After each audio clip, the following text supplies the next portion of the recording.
and welcome to Good Game Spawn Point, the show for gamers by gamers. I'm Bajo. And I'm Hex. And I am Darren. Say, Darren, you're looking pretty fancy today. What's all this about? Oh, you'll find out soon enough. Oh, okay. Well, pretty exciting. We've got a brand new game from the creators of Minecraft, developer Mojang. Yes, it's a fantasy-based strategy card game called Scrolls.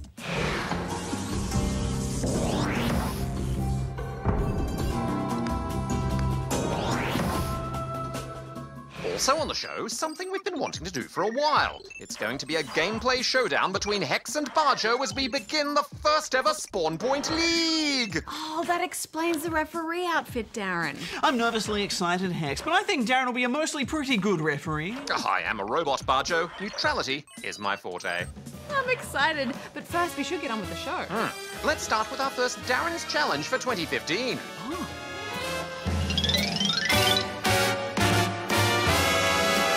Today I'm asking you this. In Clash of Clans, what colour is the Archer Queen's hair? Answer at the end of the show. All right, well now it's time for Goose with some news. Thanks guys, Goose here with all the gaming news from around the world. Are you tired of seeing ads everywhere and knowing what product you're holding? Well, a group of students may have found a solution by creating a device known as the Brand Killer that can block ads in the real world. Using a customized head-mounted display and a camera, the device uses augmented reality and software to recognize brands and logos and then blurs them out. An American digital show called Spacetime has used science to try and determine if the conditions on Mario World could ever be found in real life. By calculating Mario's jump height and the speed with which he falls, they found that Mario World's gravity was approximately 8 times that of Earth's. No known planets have anywhere near that much gravity, and the closest equivalent would be found on a star such as our Sun. They also found that given the Italian plumber's superhuman jumping prowess, should he ever jump here on Earth, he would launch at over 80 kilometers per hour and reach almost 28 meters high. That's one mighty jump, mamma mia. And that's all the news for this week. Back to you guys.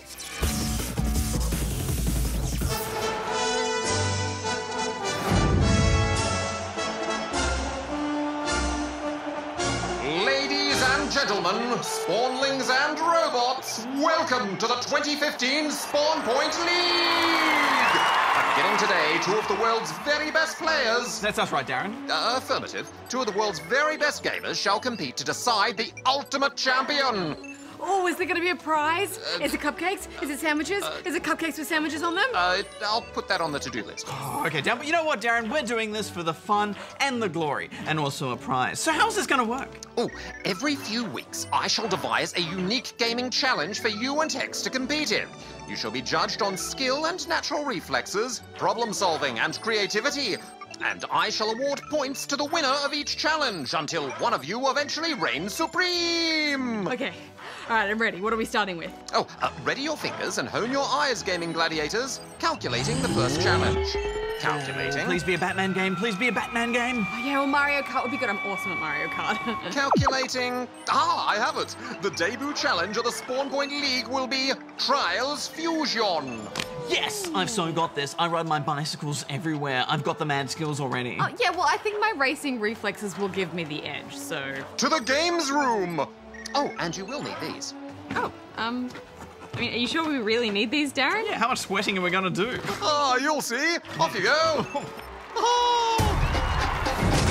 Hex, you are up first. I've selected a fiendishly hard hill climb up an icy mountain. Any slip could prove fatal. Good luck, Hex. What? That was close. Yeah, but you didn't lose your cool. And that's the end. Yes, I did it. Nice one. Oh, not bad, Hex. Now it's your turn, Bajo. Oh, okay. To make it fair, I picked a very easy run for you through this children's playground. Okay, well, it sounds like child's play. I'll probably get it first go, everyone. So, you know, get ready to finish this and wrap it up. Here we go. Okay, second go, probably, for sure. Okay, it's a little bit tricky, but it's okay. We're getting there. Just keep going. It's fine. Just keep pushing on. No worries. I'm not getting frustrated, actually. I'm feeling quite fine. I'm feeling quite calm. This is going very well. Ah! Why is this so hard? Well,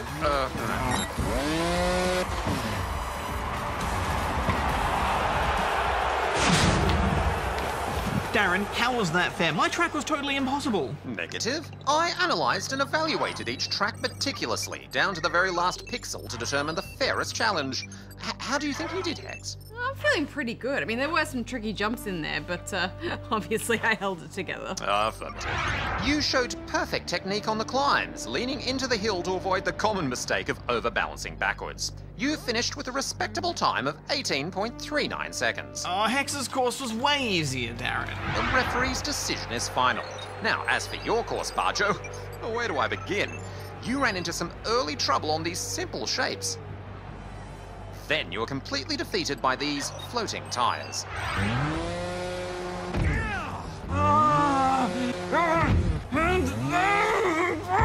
So many retries, Bajo. That will affect your score. Darren, I think you built that track just to troll me. Negative. Your failure was all down to poor technique, Bajo. Let me show you.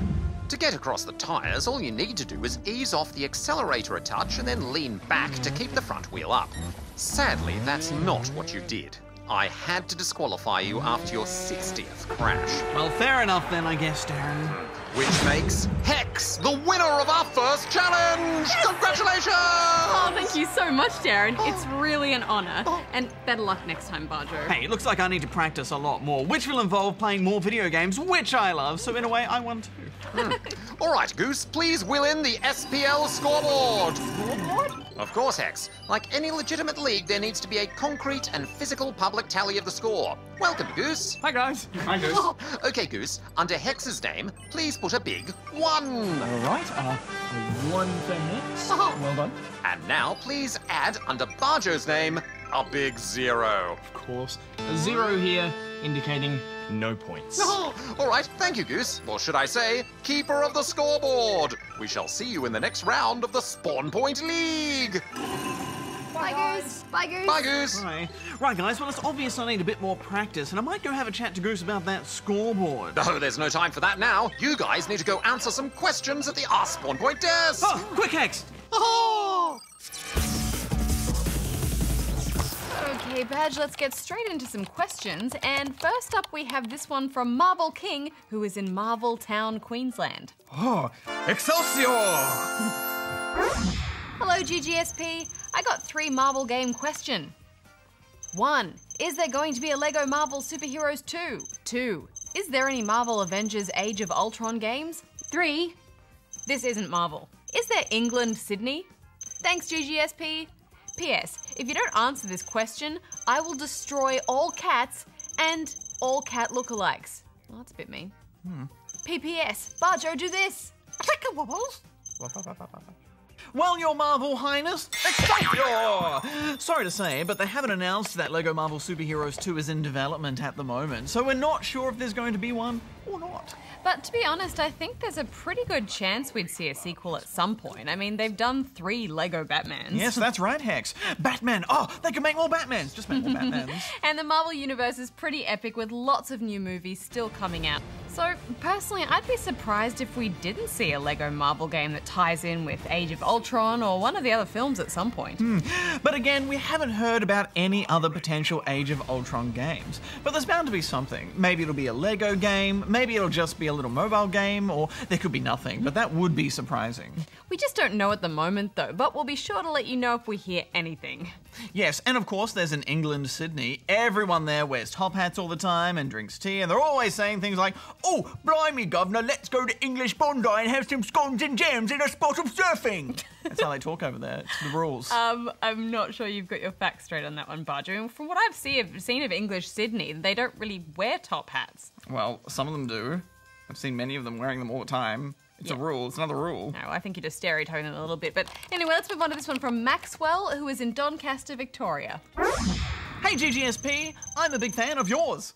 1. Who is Kerry? 2. How do you get other Minecraft textra packs? 3. How do I get Minecraft adventure maps and parkour maps? P.S. Darren is a total...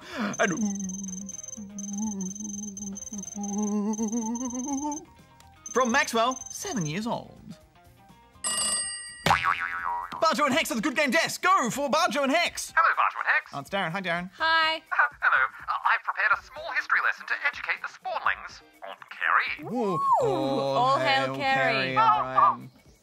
Kerry O'Brien started out as a news cadet all the way back in 1966, and so far he's worked in newspapers, wire service, TV news, current affairs, and even managed a stint as press secretary to then Prime Minister Gough Whitlam.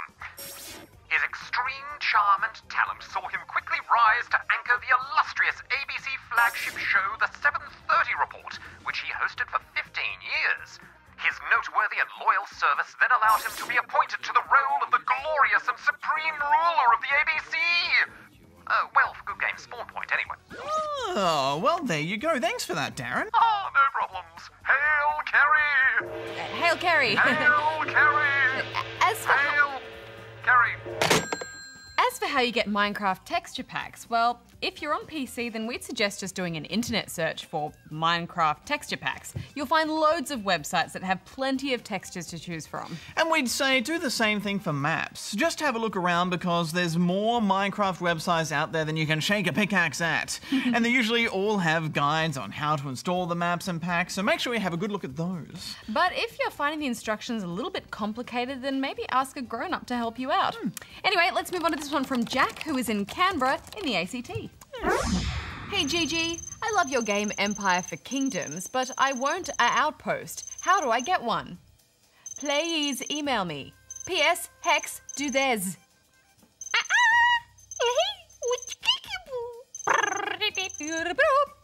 Ah, yes, I thought some people would get confused about this. Well, Jack, we are aware that there's a developer out there called Goodgame Studios, and they have a game called Empire 4 Kingdoms. But we have absolutely nothing to do with them or their games. Hang on a sec, Hex. Are you saying that they stole our name? Let's get Gary on the phone right now. This is an outrage. What? No, hang on, calm down, Bajo. We don't own the words good game. I mean, it's a common saying among gamers. You know, like, oh, it was a good game, or, you know, good game, buddy. Oh, yeah, I see that. Plus, you know, we're a TV show, they're a developer, so hopefully people won't get us too confused. I guess that does make sense, you know, but we're gonna get all these emails about outposts and stuff, and I don't know how to get an outpost. Well, I don't know how to get one either. I've never played the game, but sorry, Jack. Oh, you know what? I bet Darren will know. Yeah, he knows everything. He does know everything. He is a bit of a know-it-all. Hello, Darren speaking. Hey again, it's Bajo and Hex here. Hey, Hi. how do you get an outpost in that Empire 4 Kingdom game? Oh, well, you simply need to be at level 13, have an estate and a free Castellan, and then you can capture an outpost for yourself. Well, there you go, Jack. Thanks, Darren. Oh, anytime. Thanks, Darren. Helpful. All right, well, let's move on then to this one from Kia, who is in Hampton Park, Victoria. I like him. I heard that this new console is coming out that will let you go inside the game. Is that true? Well, Kia, there's actually a bunch of new headsets coming out that will let you go inside games, to some degree at least. Yes, and we've already looked at the Oculus Rift a few times, which is a virtual reality headset. So, virtual reality headsets work by basically strapping screens and motion sensors to your face to create the illusion that you're viewing the world through your character's eyes. At the moment, the Rift is planned to be an accessory for PCs, so it's not a console device as such. It will basically just be like a different monitor you need to connect to your computer. Although I believe they do have plans to eventually make it a standalone device that won't need a PC. Indeed, and Sony also has its own virtual reality headset in development called the Morpheus. But likewise, that's going to be an accessory for PlayStation 4, so it's not really a console on its own. So really those headsets are just accessories for other devices and couldn't be called consoles in their own right. Yes, and of course we heard about Microsoft's upcoming HoloLens thingy last week, but that's more of an augmented reality headset rather than a virtual reality one. Well, what's the difference? Well, one is augmented, one is virtual. I think we should get Darren back on the phone. Let's do it! I've got Darren on speed dial now. Just mash the keypad. Hello. Hey, it's Bajo and Hex from the Goodgame Spawn Point Hi. desk. Hello. Going, hey, we were just wondering if you could please explain the difference between virtual and augmented reality. Go! Oh, I'd love to. Well, augmented reality basically takes the imagery of the real world and projects some kind of graphics or interactive element on top of it. Whereas virtual reality puts you into a 100% virtually rendered environment. A lot of Sportlings will probably already have experienced augmented reality in some form.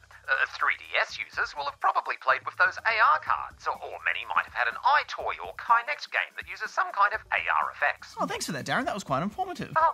Darren, hang on a sec. Are you virtual? Are you augmented? Are you real? Oh, I'm very real, Bajo. The question is, are you real? Yes, thanks, Darren. Bye. Okay, I think we have time for one more question, which is from Lord of All Ducks in Ducklantis, which is outside Australia. Am I real, Hex? Do I exist? Of course you're real. Wait a minute. Where'd you go? I'm just kidding, you're still there. Oh, okay. Cool. I was kind of worried, but also excited. Dear Bajo and Hex, your royal duckness requests an answer for this question. 1: I enjoy RTS and strategy games and have a 2DS, and I would like to know some great RTS and strategy games for the 2DS. 2: will there be a new 2DS? Thanks. Lord of all ducks. Well, your royal duckness, I actually can't think of any real-time strategy games that are on the 2DS. There are a few good turn-based strategies. One of my favourites is Tom Clancy's Shadow Wars, a great strategy game. As for if there's going to be a new 2DS, well, I'm not sure. I mean, at the very least, Nintendo hasn't announced that there's going to be one. But on the other hand, there has been 3 different 3DS models so far, so I wouldn't be at all surprised to see a 2DS revision at some point. So many models, Hex, so confusing. True. But anyway, on that note, we're actually out of time for this week, but if you'd like to send us a question, then you can do it here. Oh, it's the Bajo phone. I've called it the Bajo phone now. Oh, okay. Time violation! You must return to the studio at once! Oh, okay. Time violation, apparently, Hex. Oh, I hope there's no penalty for that. Go!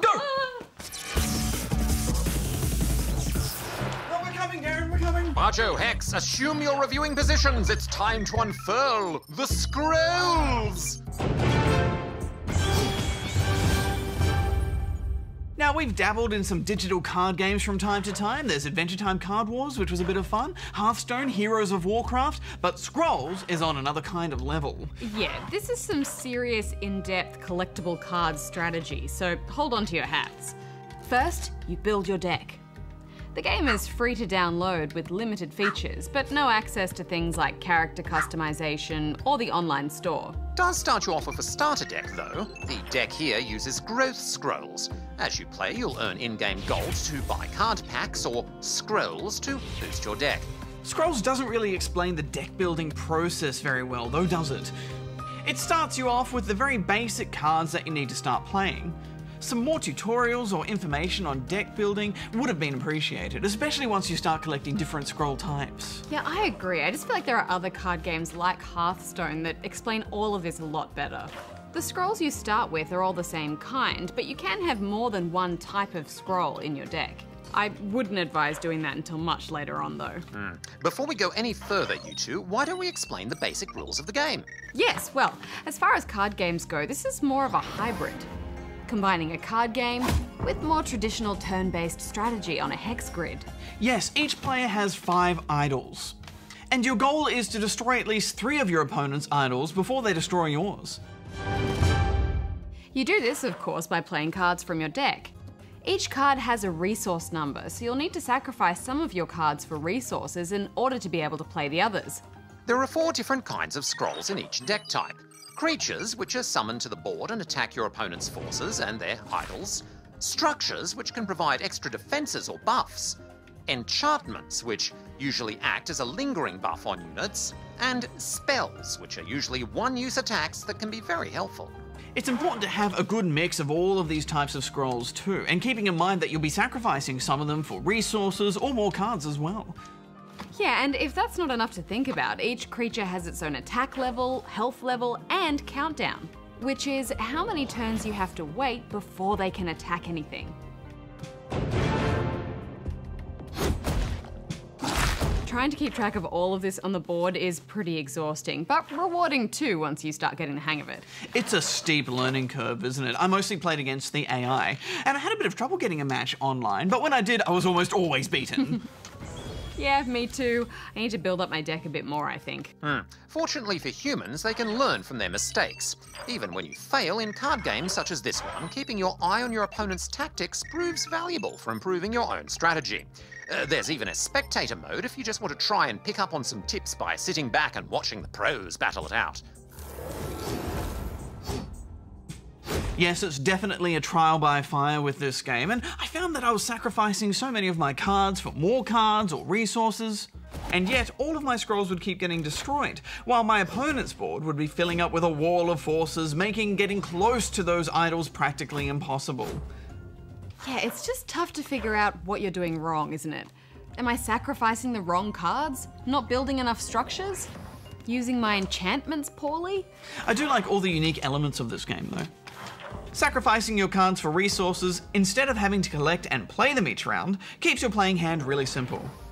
Yeah, and slowly I did start to figure out which cards were more valuable to keep around at which time, and where to place certain creatures with structures and totems to protect them.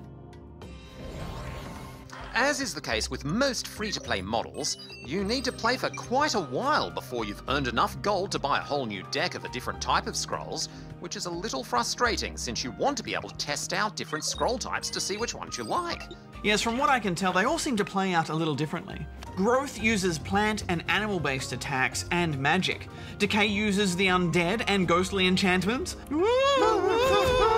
And another two, Order and Energy, that focuses more on structures and weapons, but we haven't tried those out yet.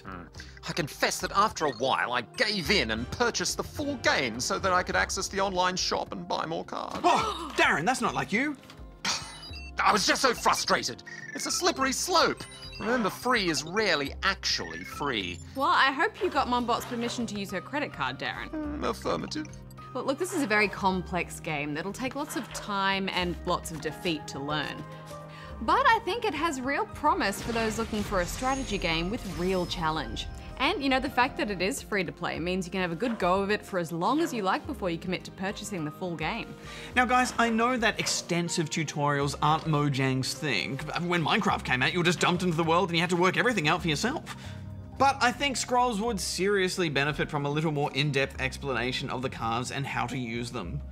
Yeah, there definitely are friendlier, more accessible card games out there, but I think Mojang's real aim was to create something lasting and tough based on real skill. I do think it'll have a strong following in no time.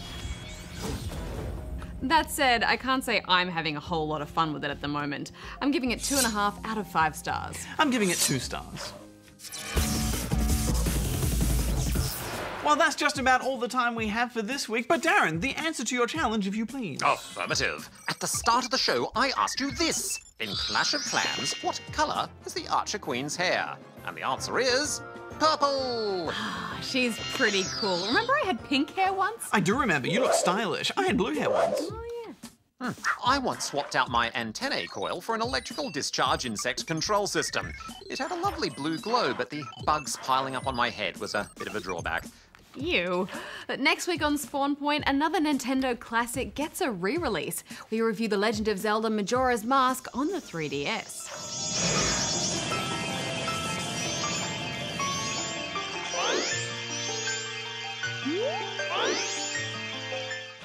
I look forward to seeing if it stands the test of time. That game is 15 years old now. It was a golden age of gaming back then. True. Well, until next time, may all your games be good ones. Hex out. Bajo out. Darren out. Darren, this is a fancy look on you. I could see you in this outfit all the time. Oh, you look really good in monochrome.